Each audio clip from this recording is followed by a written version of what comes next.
Nós vamos pegar aqui, do Evangelho segundo o Espiritismo, os tormentos voluntários, que está no capítulo 5, item 23, do capítulo 5, que fala dos bem-aventurados os aflitos. Tá? E o item 23, que nós vamos ler, fala especificamente dos tormentos voluntários. E é um texto de Fenelon, dado em Lyon, em 1860, né? Uma mensagem mediúnica, onde ele diz o seguinte: o homem está sempre em busca da felicidade que constantemente lhe foge, porque a felicidade verdadeira não existe sobre a terra. Entretanto, apesar das vicissitudes que formam o cortejo inevitável desta vida, poderia pelo menos desfrutar de uma felicidade relativa. Mas ele a procura nas coisas perecíveis e sujeitas às mesmas vicissitudes, isto é, nos prazeres materiais, em vez de buscá-la nos prazeres da alma, que são uma mostra dos eternos prazeres celestes. Em vez de procurar a paz do coração, única felicidade real neste mundo, ele deseja ardentemente tudo o que pode agitá-lo e perturbá-lo. E coisa interessante, o homem parece criar para si propositadamente tormentos que só a ele pertencia evitar. Existem tormentos maiores do que os causados pela inveja e pelo ciúme? Não, porquanto para o invejoso e o ciumento não há descanso. Estão perpetuamente ansiosos. O que eles não têm e os outros possuem causa-lhes insônia. O sucesso de seus rivais dá-lhes vertigens. Seu único interesse é sobrepujar os outros. Toda a sua alegria se resume em despertar nos insensatos como eles a cólera do ciúme da qual são possuidores.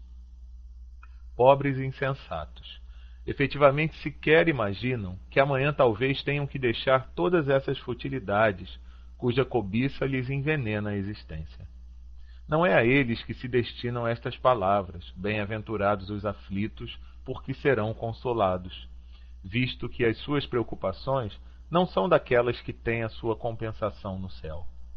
Inversamente, de quantos tormentos se livra aquele que sabe se contentar com o que tem, que vê sem inveja o que não possui, que não procura parecer mais do que realmente é. Esse é sempre rico, porque se olha abaixo de si, ao invés de olhar para cima, verá pessoas que têm ainda menos do que ele. Esse é calmo, porque não imagina necessidades irreais. E a calma em meio às desgraças da vida não é uma felicidade? Então, essa foi a mensagem do Evangelho, segundo o Espiritismo, no capítulo 5, Bem-aventurados os aflitos, e o item 23, que fala dos tormentos voluntários. Agora nós vamos fazer a nossa prece para iniciar efetivamente o nosso estudo da noite. E nesse momento, nós buscamos acerenar as nossas almas, apacentar o nosso coração, de modo a que possamos, Senhor Jesus, a partir deste momento, entrar em contato com as suas vibrações de amor, com o seu pensamento de luz e paz, junto aos amigos espirituais que estão aqui conosco, nos orientando nesta hora, junto a nós, bem mais ligados a nós em pensamento, para que possamos aproveitar da melhor maneira possível tudo o que aqui será trazido em torno de teus ensinamentos, Senhor. Porque hoje, Mestre, é o dia em que estudamos as tuas parábolas, as parábolas de Jesus, Senhor. tu que és o nosso mestre. E com toda essa visão mais aclarada que a doutrina espírita nos traz, especificamente nas anotações de Kair Barshuta, que é também o mentor deste nosso trabalho de divulgação espírita na internet. Abençoa-nos, Senhor, estes momentos em que aqui nos encontraremos unidos em Teu nome, de modo a que possamos usufruir dessas bênçãos que aqui serão trazidas com as Tuas palavras, as Tuas sábias palavras, os Teus ensinamentos sempre iluminados. Que possamos em Teu nome, Senhor Jesus, em nome de Kair Barshuta, em nome dos demais amigos espirituais que nos orientam nesta tarefa, mas sobretudo em nome de Deus, darmos o nosso estudo desta noite por iniciado. Que assim seja, Senhor. E hoje, dando sequência, a esse estudo que nós fazemos do livro Parábolas e Ensinos de Jesus, de Kair Barshuta, nós traremos a parábola do filho pródigo. É o que está programado para esta noite. E o texto da parábola diz o seguinte: um homem tinha 2 filhos. Disse o mais moço a seu pai: meu pai, dá-me a parte dos bens que me toca. E ele repartiu os seus haveres entre ambos. Poucos dias depois, o filho mais moço, ajuntando tudo o que era seu, partiu para um país longínquo e lá dissipou todos os seus bens, vivendo dissolutamente. Depois de ter consumido tudo, sobreveio àquele país uma grande fome, e ele começou a passar necessidades. Então, foi encostar-se a um dos cidadãos daquele país, e este o mandou para seus campos a guardar porcos. Ali, desejava ele fartar-se das alfarrobas que os porcos comiam, mas ninguém lhe as dava. Caindo, porém, em si, disse: quantos jornaleiros de meu pai têm pão com fartura, e eu aqui morrendo de fome. Levantar-me-ei, irei a meu pai e dir-lhe-ei: Pai, pequei contra o céu e diante de ti. Já não sou digno de ser chamado teu filho. Trata-me como um dos teus jornaleiros. E levantando-se, foi a seu pai.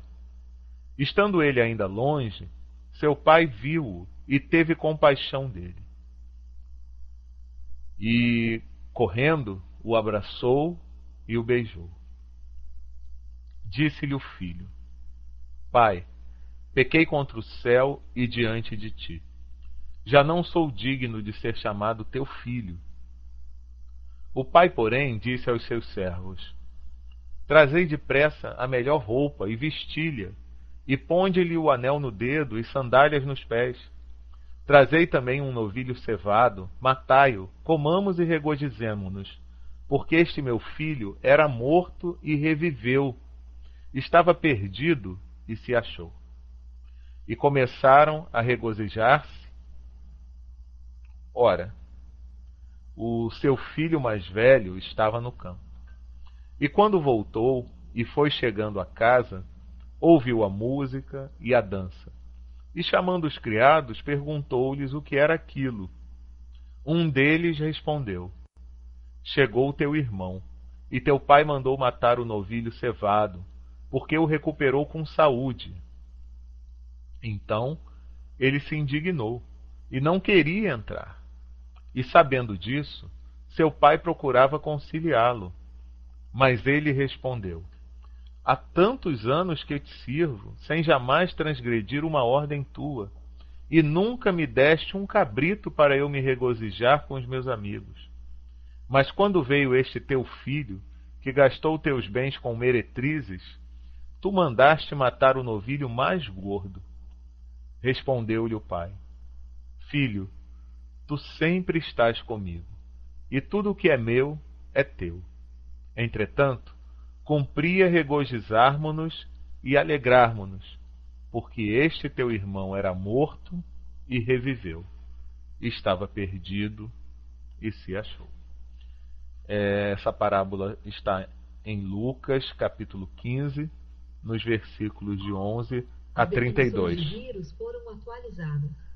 Essa moça do Avast, ela gosta de espalhar para todo mundo que as definições de vírus foram atualizadas. Vocês perdoem essa moça, tá bom? Então, na parábola tem algumas anotações interessantes, né, que a gente fez relacionada ao significado de determinadas palavras, né? O próprio título da palavra, o filho pródigo, né? Então, pródigo é aquele gastador, aquele esbanjador, né? Que pega os recursos e não tem medida na hora que vai lançar mão desses recursos, né? Ele também fala mais lá para cima, né? Que o filho foi viver de forma dissoluta, né? Então, dissoluto é aquele pervertido, sem costumes, né? Tanto que o irmão depois fala, né, que você gastou seus bens com meretrizes, né, acusando o irmão. Alfarroba, que ele fala que gostaria de se alimentar das alfarrobas que eram dadas aos porcos, né, são frutos ou favas, né, da alfarrobeira, né, e que normalmente se utiliza para alimentar criação de animais, porcos, gado, enfim. E um detalhe interessante, né, é quando ele fala dos jornaleiros do pai. O jornaleiro aqui não é o jornaleiro que normalmente a gente entende, o cara que vende jornal, não. O jornaleiro aqui é a quem se paga um jornal, ou seja, uma jornada de trabalho, né? É a renda de um dia. O jornaleiro é aquele, naquela época, que recebia por um dia de trabalho. Tá? Então, quando ele estava dizendo que queria ser como um jornaleiro do pai, né? Era em relação a isso. E é até interessante, né? Porque é uma reflexão que a gente já começa a fazer antes mesmo de entrar nas observações que Cair Bar Schutel faz. Por aqui a gente vê o quê? Que esse pai, representado aqui na parábola, era um pai bom. Ou seja, até mesmo os seus criados, até mesmo os seus servos, tinham um tratamento, né, dispensado de forma boa. Quando o filho pródigo, ele, depois de estar lá na pior mesmo, né, passando fome, passando necessidade, ele se lembra dos jornaleiros do seu pai, né, dos servos de seu pai. Ele queria se colocar como um desses últimos servos, né? Ele sentia ali que estar debaixo da proteção mais direta do seu pai, mesmo que ele fosse um dos últimos dos seus servidores, seria muito melhor do que naquela situação em que ele foi colocado e de forma espontânea, né? Ele não foi obrigado a ficar naquela situação. Ele é que escolheu usar do seu livre-arbítrio, né? E aí é uma coisa interessante, né? Porque o pai sempre distribui os seus bens, os seus bens entre os seus filhos de modo que esses seus filhos possam utilizá-los da melhor maneira possível. Mas inserido nesses próprios bens, nós temos o que também? Um outro bem muito grande, que é o livre-arbítrio. Então a gente vê que na hora que o filho pede ao pai a parte que lhe cabe, o pai não faz nenhuma objeção, né? Ele simplesmente entrega, né? E é como se ele dissesse assim, né, de uma forma simbólica, né? Eu te abençoo, né? Se é isso que você quer, se é essa experiência que você quer ter, eu te abençoo, né? Ele não bloqueou naquele momento o livre-arbítrio do filho. Isso é uma coisa interessante, que é um ensinamento que a gente deve sempre ter em conta, né? Deus nos dá essa liberdade de ação. Ele nos dá todas as possibilidades de crescimento junto ao bem. Isso nunca falta. Mas ele nos dá essa liberdade de ação. Em muitos casos, a gente vai chegar com essa nossa liberdade de ação a uma situação meio desagradável, como a relatada aqui na parábola, né? É como se a gente também fizesse referência ao texto que foi lido no início do estudo, né, antes da prece, que foi o texto do Tormentos Voluntários. Então, na verdade, em muitos momentos, nós é que nos colocamos numa situação de dificuldade, numa situação de sofrimento, em função das escolhas que nós fazemos ao longo da nossa vida. Certo? Não foi por isso, não foi à toa que a gente escolheu o texto dos Tormentos Voluntários do Evangelho segundo o Espiritismo para ler no início do nosso estudo.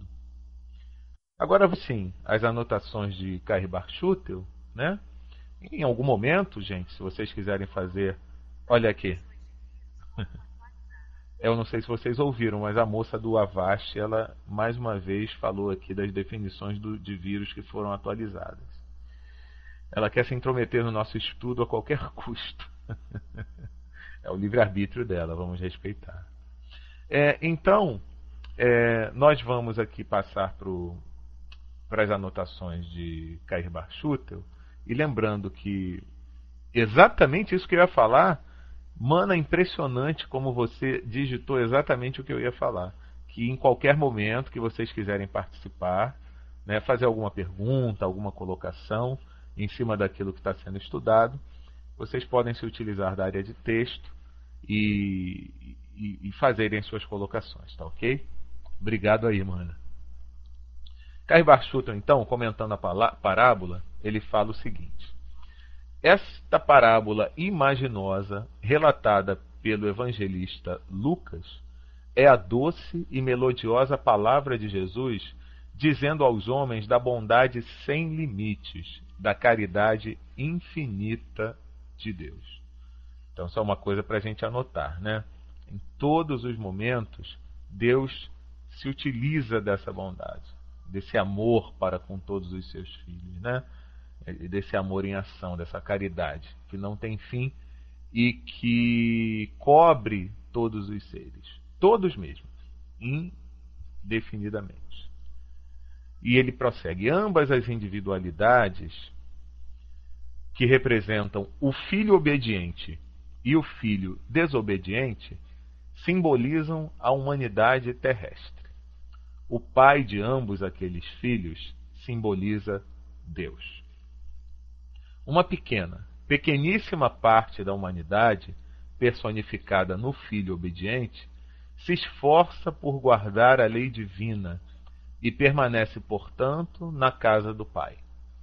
A outra parte personifica o filho desobediente, que, de posse dos haveres celestiais, dissipa todos esses bens e vive dissolutamente até chegar ao extremo de ter de comer das alfarrobas que os porcos comem. Esse extremo é que o força a voltar à casa paterna, onde, acolhido com benemerência e conforto, volta a participar das regalias concedidas aos outros filhos. Em resumo, esta simples alegoria, capaz de ser compreendida por uma criança, demonstra o amparo e a proteção que Deus sempre reserva a todos os seus filhos. Nenhum deles é abandonado pelo Pai Celestial. Tenha os pecados que tiver, pratique as faltas que praticar. Porque se é verdade que o filho chega a perder a condição de filho, o Pai nunca perde a condição de Pai para com todos, porque todos somos criaturas suas. estejam eles onde estiverem, quer no mundo, quer no espaço, quer neste planeta, quer em país longínquo, ou seja, noutro planeta, com um corpo de carne ou com um corpo espiritual, o Pai a nenhum despreza, a nenhum abandona, porque nos criou para gozarmos da sua luz, da sua glória, do seu amor. Vamos fazer aqui uma parada para fazer aqui alguns comentários, né? Isso é uma coisa muito interessante, gente, porque em alguns momentos nós nos sentimos meio que abandonados pelo Pai, né? Mas na realidade é aquela história que Cairbar comenta aqui, né? O filho pode até se sentir como que perdendo a condição de filho, né? Porque ele se envergonha, porque ele acaba entrando ao descobrir que errou, que se enganou, que se equivocou, que trilhou alguns caminhos que não eram muito bons, muito adequados, ele não se acha mais digno de ser chamado filho de Deus, né? Então ele acaba nutrindo um sentimento de menos-valia, que em alguns momentos podem até fazer com que ele se paralise, né? E ele não tenha forças para se recuperar e voltar a um estado melhor. Não foi aquilo que aconteceu ao filho pródigo, né? Ele realmente caiu em si de que tinha trilhado um caminho ruim. Mas quando ele se arrepende, ele reúne suas forças para retornar ao seio do Pai. Então, isso é uma observação muito importante e que tem que servir de exemplo para todos nós. Por pior que seja a situação, por mais baixo que a gente sinta que chegou, né, numa condição moral, em que a gente entenda que nós buscamos algo que não seja digno, né? No momento em que a gente se arrepende, que a gente observa que o melhor mesmo era ter ficado junto ao Pai, a gente não precisa se envergonhar. A gente tem que se recuperar, a gente tem que seguir adiante. E a gente tem que retornar humildemente aos braços do Pai, né? O Pai, e é o que ele diz aqui também, né? Agora, o Pai, ele nunca perde a condição de Pai, né? Por mais que o filho faça algo que seja ruim, faça algo que não seja bom, faça algo às vezes até, né, para agredi-lo, né? Porque às vezes o filho rebelde tem isso, né?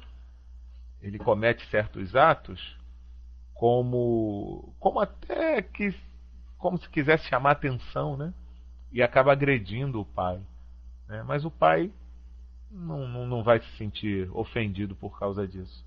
Ele vai continuar, mesmo que seja de longe, ele vai continuar a ter pelo seu filho esse sentimento de paternidade, de amor, de proteção.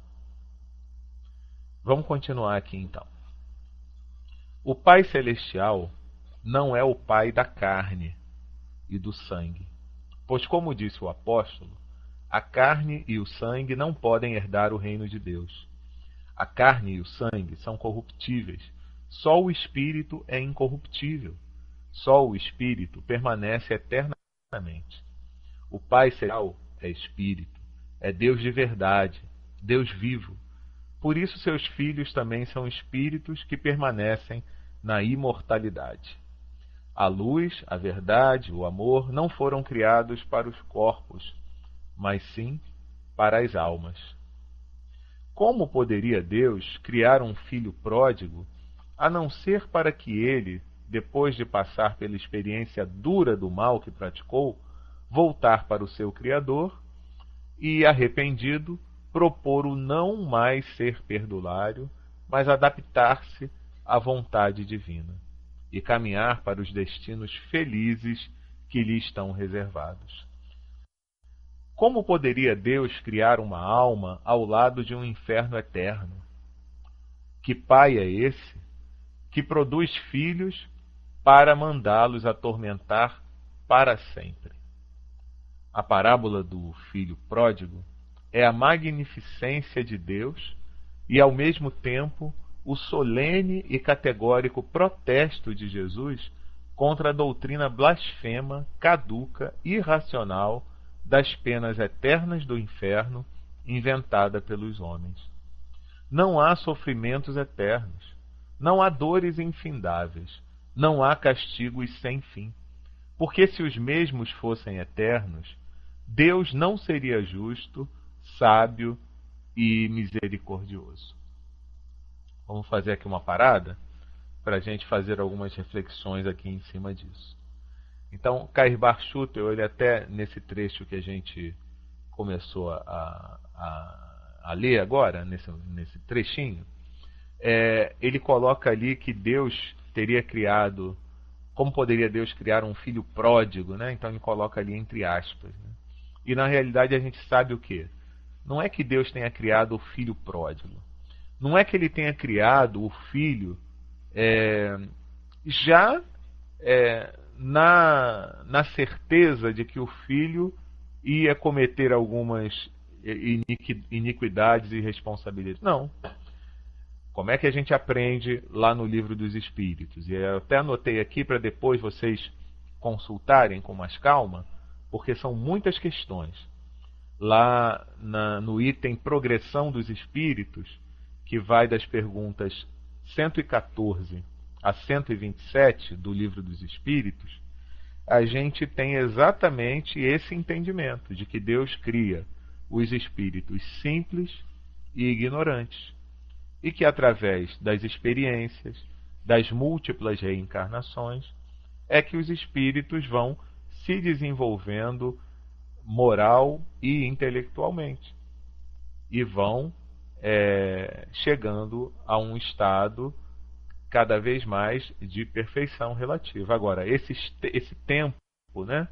E até como os espíritos falam numa dessas questões do Livro dos Espíritos, estas eternidades, elas são diferentes para cada um dos espíritos, dependendo do quê? Dependendo da aplicação de cada um deles, né? Em procurar seguir o caminho do bem em detrimento do caminho do mal. Porque no início, tudo é apenas simplicidade e ignorância. Então, o espírito vai experimentando, mas a todo momento ele tem algo que o sinaliza quanto o que seja certo e o que seja errado. Vamos recordar aqui. Por quê? Porque o espírito ele é dotado de moralidade. E essa sinalização do que seja certo e do que seja errado, ou seja, do entendimento da lei de Deus, está onde? Na sua consciência.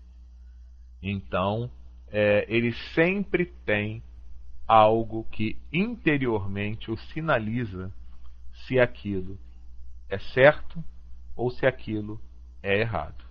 Então, por ignorância, ele até pode escorregar para o caminho do mal, mas ele acaba sendo alertado pela sua própria consciência que deve optar por um outro caminho. Só que às vezes a gente insiste, e é por isso, pelo caminho do mal, então é por isso que a gente demora um pouquinho mais para chegar a esse estado de perfeição relativa que todo espírito, como nós somos espíritos, chegaremos, né, por sua livre escolha. Né? É uma coisa interessante, ou seja, o nosso mal, o mal que nos ronda, o sofrimento que nos ronda, é o resultado da nossa própria escolha. A partir do momento em que nós efetivamente nos decidirmos a caminhar pelo lado do bem, nós vamos aos poucos nos afastando desse mal onde nós mesmos resolvemos nos colocar e nos demorar. Agora, evidentemente, gente, essa nossa determinação para o caminho do bem, ela precisa ser bastante firme mesmo, né? Eu não posso ficar acomodado.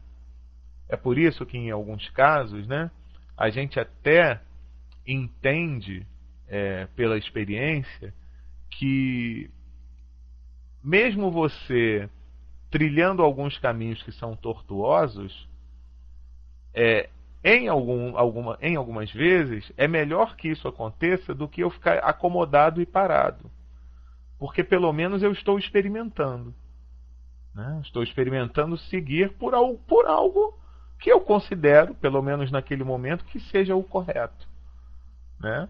Porque se eu simplesmente não fizer nada, né? Então é aquela história, né? Eu não estou nem fazendo o bem, nem fazendo o mal. Eu simplesmente estou estagnado. Eu estou estacionado.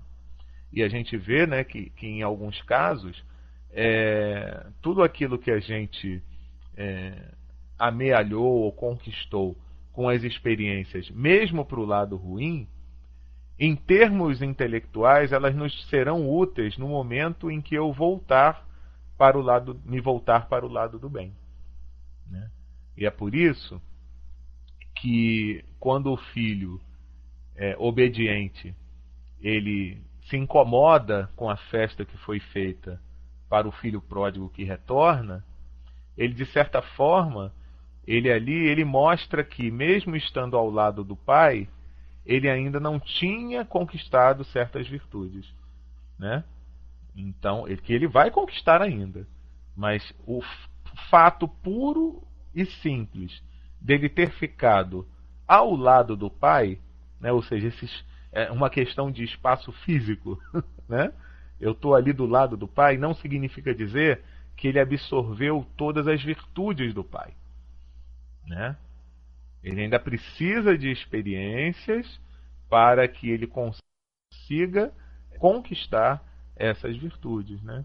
E de repente, o filho pródigo, né, que gastou todos aqueles seus bens de forma inadequada, ele quando volta, ele volta num nível melhor, né? Ele volta com um entendimento maior de determinadas coisas. E ele vai saber, a partir daí, valorizar muito mais os bens do seu pai. Isso com toda certeza. Uma vez eu me lembro que um companheiro no centro espírita falava de Paulo de Tarso, né? Citava como exemplo disso. Que Paulo de Tarso, ele defendia a lei mosaica, né? E defendia de forma bem vigorosa. Ele era um espírito bem vigoroso. Mas no momento em que ele entende a mensagem de Jesus, né, que ele é até cegado pela luz de Jesus, ele não perde todas aquelas conquistas que ele tinha em termos de determinação. Ele só passa a utilizar aquela determinação que ele tinha para a defesa dos postulados cristãos. Então a gente vê que a gente não perde, mesmo fazendo um monte de bobagem, mas aquilo que a gente conseguiu conquistar, a gente, depois que a gente desperta para as verdades de Deus, né? As verdades divinas, aquilo vai ser utilizado para eu me determinar também as minhas modificações, as minhas conquistas em torno das virtudes. Vamos continuar então aqui nas observações de Kaspar Schutel para essa parábola do filho pródigo. Vamos lá. Nós paramos ali, amor e eternidade, não é isso? E por que eu não estou achando o texto?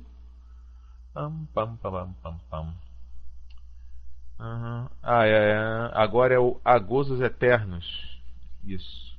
Então eu tenho que achar isso aqui. Eu não estou achando, mano. É impressionante. Sumiu aqui. Eu acho que cortaram o texto. Cortaram. Achei. Está aqui. Há gozos eternos, há prazeres inextinguíveis, há felicidades indestrutíveis por todo o infinito, esplendores por toda a criação, amor por toda a eternidade. Erguei as vossas vistas para os céus. O que vedes? um manto estrelado sobre vossas cabeças. Chispas luminosas vos cercam de carícias.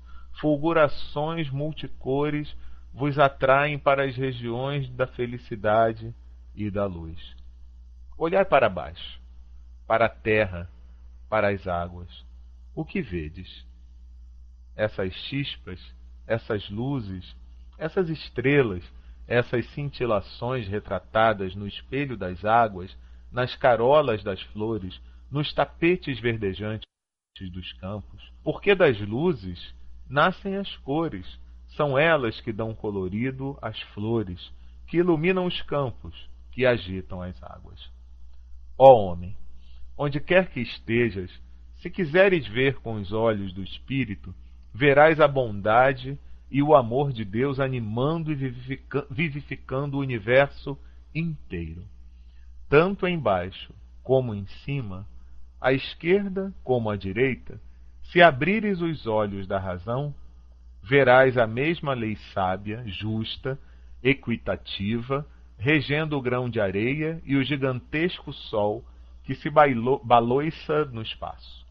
O infusório que emerge, a gota d'água e o espírito de luz que se eleva sereno às regiões bem-aventuradas da paz. Fazer também mais uma pausa aqui para comentar essa parte. É interessante que nesse louvor, né, que a gente pode considerar esse trecho aqui de Cair Bar Schutten, um louvor à criação e um louvor ao Criador. É que nesse momento, o que a gente vê aqui? Que Deus não está poupando aos seres, a todos os seres da criação, as fontes de vida e de desenvolvimento.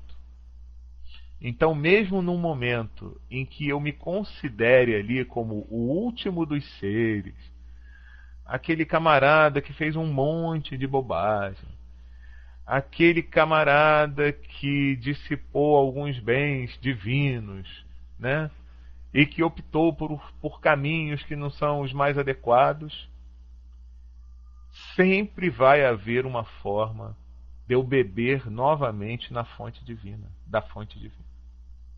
Então, o que eu preciso num momento como esse é simplesmente voltar os meus olhos da alma ao interior do meu próprio espírito e buscar na minha própria consciência identificar o melhor caminho a trilhar para voltar ao ritmo pulsante da vida, com V maiúsculo, né, que o Pai me concedeu. Em alguns momentos e algumas pessoas às vezes se sentem meio perdidas, porque elas acabaram se penetrando em locais, em regiões do seu universo de vida tão complicados, em que elas não conseguem fazer essa viagem interior para identificar o caminho que deve ser trilhado. Mas nem aí o Pai nos abandona. Por quê? Porque sempre Ele coloca ao nosso lado alguém que possa nos auxiliar para que a gente retome o caminho ideal. Então é uma outra coisa que a gente também deve sempre estar atento, né? Quem Deus está colocando ao meu lado para servir com que me oriente, né? Fazer com que me oriente e que me ajude a me colocar no caminho correto novamente, né? Abandonados nós nunca estaremos, disso a gente pode ter certeza absoluta. Ele continua aqui: a lei de Deus é igual para todos. Não poderia ser boa para o bom e má para o mal, porque tanto o que é bom quanto o que é mal estão sob as vistas do Supremo Criador, que faz do mal bom e do bom melhor. pois tudo é criado para glorificar o seu imaculado nome. Não há privilégios nem exclusões para Deus. Para todos, ele faz nascer o seu sol. Para todos, faz brilhar suas estrelas. Para todos, deu o dia e a noite. Para todos, faz descer a chuva. Isso é uma coisa muito importante também para a gente refletir. Por quê? Porque em alguns momentos a gente acaba querendo ter privilégios, né? Então a gente se liga a uma doutrina ou a uma religião e como que se quisesse exclusividade de Deus, né? Olha, Deus, eu estou aqui do teu lado. É como o filho obediente aqui da parábola. Eu estou aqui do teu lado, então você só pode se preocupar em me beneficiar. Beneficiar o outro filho que não está do teu lado, não. Ah, isso eu não quero, isso eu não acho justo, isso eu não acho certo. Né? Mas não é assim que funciona para Deus. Ele oferece condições para todos os seus filhos, né? Condições de vida. Vamos seguindo então. Quando a criatura humana, num momento de irreflexão, se afasta de Deus e, dissipando os bens que o Criador a todos doou, se entrega a toda sorte de dissoluções, a dor e a miséria, esses terríveis aguilhões do progresso espiritual ferem rijo a sua alma orgulhosa, até que num momento supremo de angústia, ela possa elevar-se para Deus e deliberar reentrar no caminho da perfectibilidade. É então que, como o filho pródigo, o homem transviado, tocado pelo arrependimento, volta-se para o pai carinhoso e diz: Pai, pequei contra o céu e contra ti, já não sou digno de ser chamado teu filho. E Deus, nosso amoroso Criador, que já o havia visto em caminho para dele se aproximar e rogar, abre àquele filho as portas da regeneração e lhe faculta todas as dádivas, todos os dons necessários para esse grandioso trabalho de perfeição espiritual. Agora, evidentemente, gente, que é necessário para todos nós, para que todos nós recebamos esses dons, para que nós tenhamos as portas abertas à regeneração, que nós nos movimentemos para isso.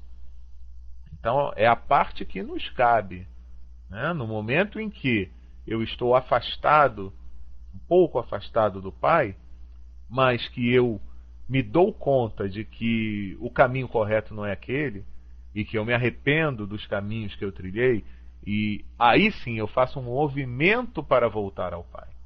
Eu não posso simplesmente ficar parado, me lamentando, dizendo que eu sou uma pessoa que não mereço nada, né? Eu sou um indigno, eu não mereço nem mais viver, aquela coisa toda que a gente conhece. Não. Pronto. Errei sim, eu fiz um monte de bobagem, não era isso que eu deveria ter feito, o melhor era ter ficado junto ao caminho correto, não deveria ter pego nenhum atalho. Aí sim, eu me movimentar e eu dizer para mim mesmo: não, a partir de agora eu vou me esforçar para retomar o caminho correto. Aí sim, aí quando eu faço esse movimento de retorno ao Pai, todas as portas da regeneração se abrem, né? Porque é como se fosse uma conspiração do bem, né? Quando a gente está disposto, quando a gente está determinado, quando a gente está imbuído da verdadeira vontade de acertar, é como se as portas se abrissem para nós.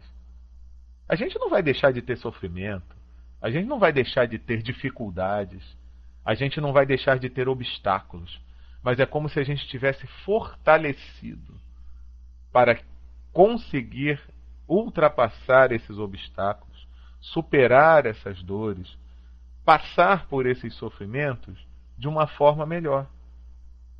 É como se eu tivesse, assim, tomado um suplemento, né? Esses suplementos que os atletas aí às vezes tomam, né? Só que aqui é um suplemento espiritual, né? É da vontade, é da coragem. Então é como se eu dobrasse as minhas capacidades, como se eu triplicasse as minhas forças, talvez quadruplicasse.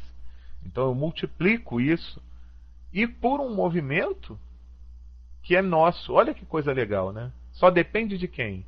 De nós mesmos. Então, por mais que nós tenhamos feito coisas que nos desagradaram, que nós entendemos depois que foi algo que não valeu a pena, né? Não era esse o caminho que eu devia ter trilhado. Mas eu preciso ter a coragem de vencer essa etapa e dizer para mim mesmo: não, a partir de agora a minha vida vai ser outra. A partir de agora eu vou agir de outra maneira. E eu sei que eu vou ter apoio do Pai. Eu sei que Ele vai me abrir as portas da regeneração. Então, o que mais que eu preciso? Né? De mais nada. Se eu tenho o apoio de Deus, se eu tenho o apoio do meu Pai maior, eu preciso de mais o quê? De mais nada. Eu preciso somente agir. É isso que o Pai espera de nós. Ação.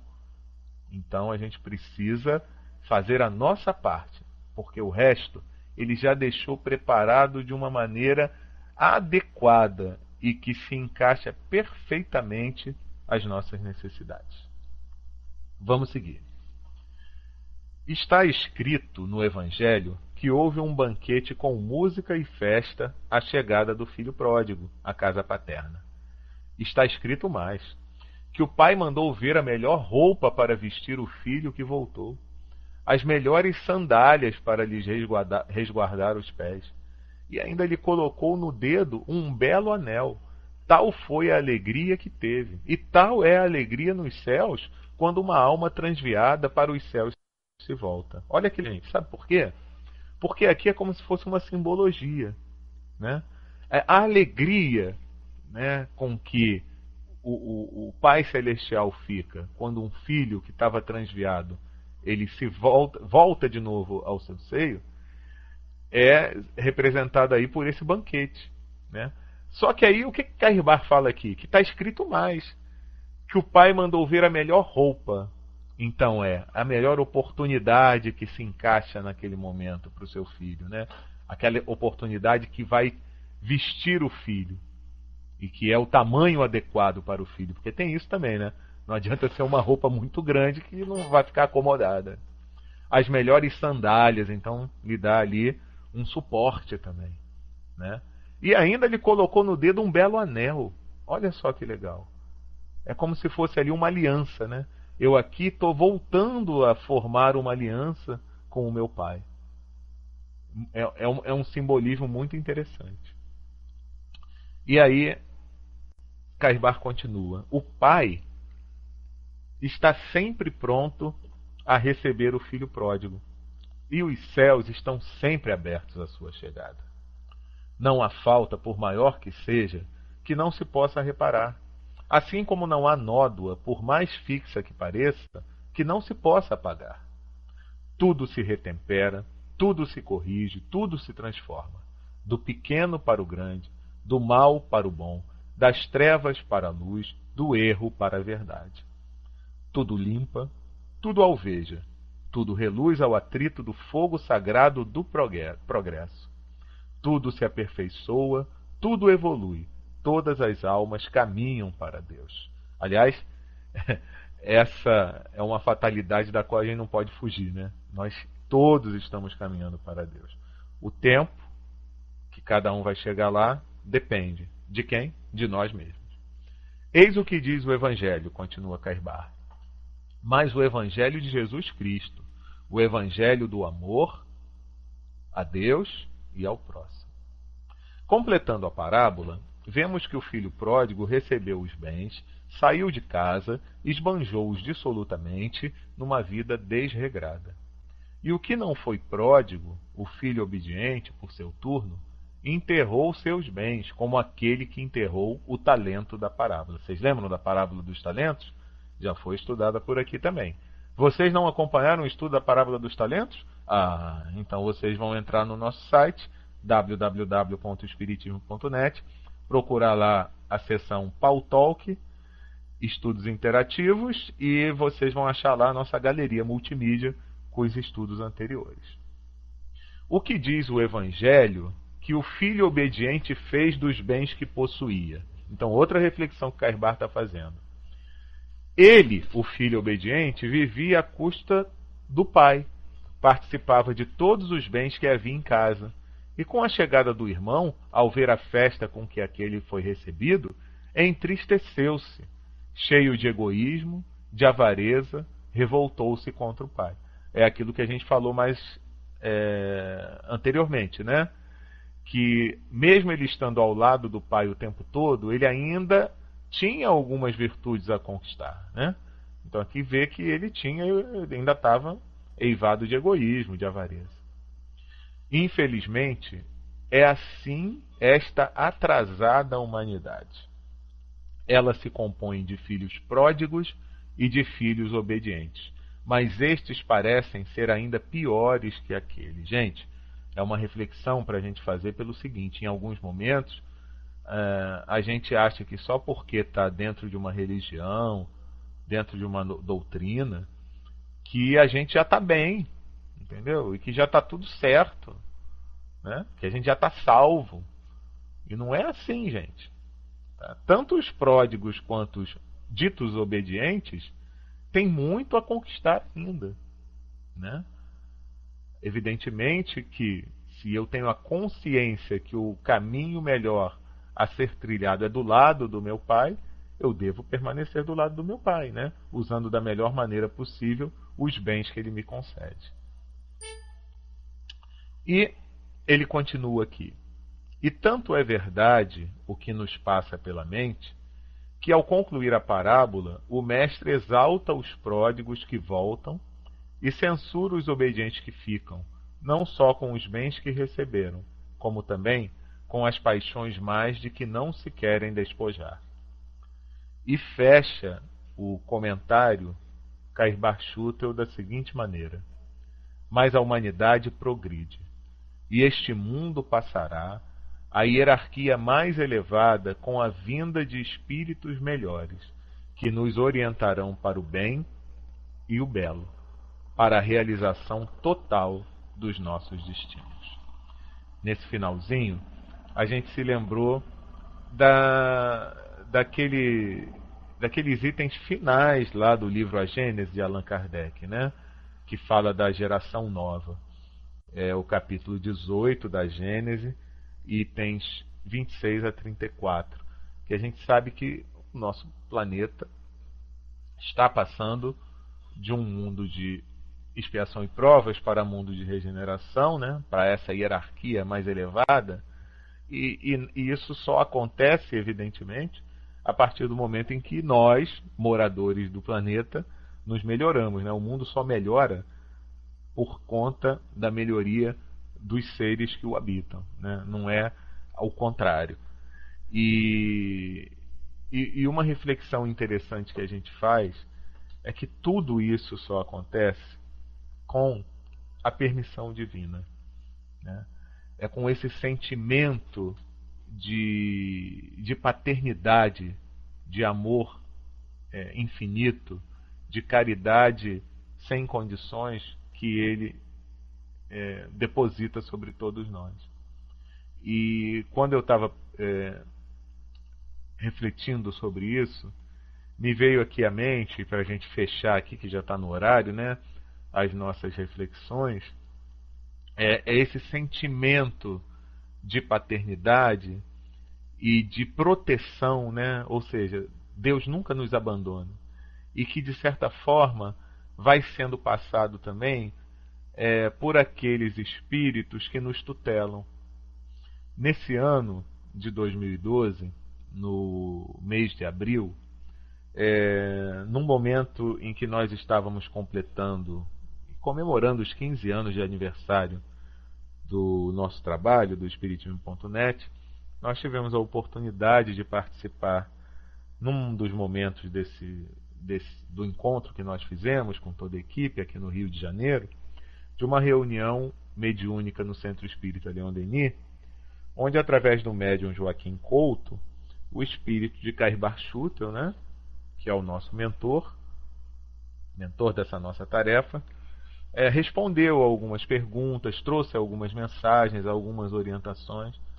E lá no final, a gente agradecendo, né, a gente tocou num ponto muito interessante, porque a gente falava que agradecia todos aqueles anos de amparo para o trabalho, em que os espíritos suportavam as nossas dificuldades, os nossos defeitos, as nossas deficiências. E Cairbar Schutel, ele fez um comentário em cima disso de uma maneira tão carinhosa, de uma maneira tão amorável, que retrata qual é o sentimento do pai para com um filho. Ele dizia assim: bom, você usou o verbo suportar, eu não usaria tal coisa. Em realidade, meus queridos amigos, irmãos e irmãos, poderíamos aqui usar os termos filhos e filhas, porque assim nos vemos muitas vezes. Tenham a certeza de que, se vocês prosseguirem na jornada, estaremos juntos. Mas se vocês optarem por seguir outros caminhos, nós respeitaremos o direito de escolha de cada um de vocês. E mesmo assim, continuaremos juntos, incentivando-os para que nesses outros caminhos vocês sejam capazes de estarem vinculados ao bem, de servir ao Senhor acima de tudo. E não é exatamente nessas palavras de Cairbar que a gente também identifica o sentimento do pai do filho pródigo, né?